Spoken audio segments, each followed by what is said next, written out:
si Saimo. Gutom na naman po siya, oh.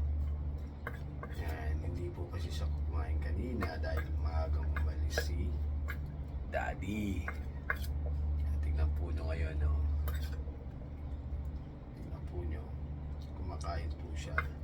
Hindi po ito kakain hanggat hindi ko po siya sinusubuan. Yan po si Saimo. Ang aso ni BFF. Maaga po kaming umalis kanina dito sa bahay. Hindi po siya kumain. Kaya yun, nakikita po ninyo, kakain na po siya. Hindi nyo po mapapakain to nang hindi nyo po kinukutsarahan. So, may kutsara po siya talagang sarili. Mga ka-BFF TV, ito pong aso ni BFF ay medyo ano po, maselan. Napakaselan po ni Saimo. Gusto mo na ito dali, tapos mag-vitamins ka na. Mag-vitamins ka na. Kaya yan. Wala po itong wala po itong ibang kakain o papakain kakain siya, hindi po. Ako lang po mismo. Kaya kapag wala po ako dito, ang hirap pong pakainin ni Mrs. Kaya yan, ubusin mo lahat. Yan, ubus mo lahat, dali. Ubus mo.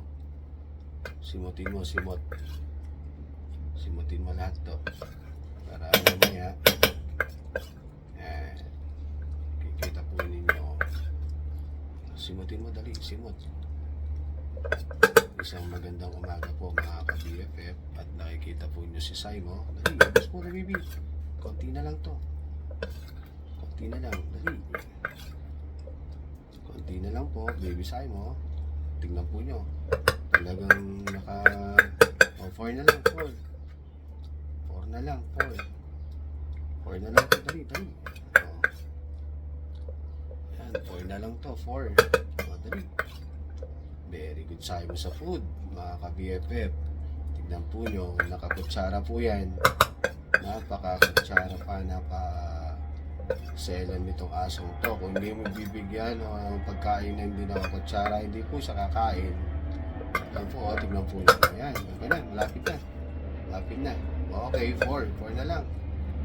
Very good po si Saimo sa food kapag si Daddy po niya ang nagpakain. So, kikita po ninyo. Ito po, ayan, paubos na. Simutin mo na, dali. Simot. Simutin mo na, dali, Wow, simot na po. Yan, Yan, meron pa isa. Very good po, okay. So, hanggang dito na lang po, pagpapakain ko po kay Saimo. Yan po. Magandang umaga po mga ka-BFF TV. Thank you.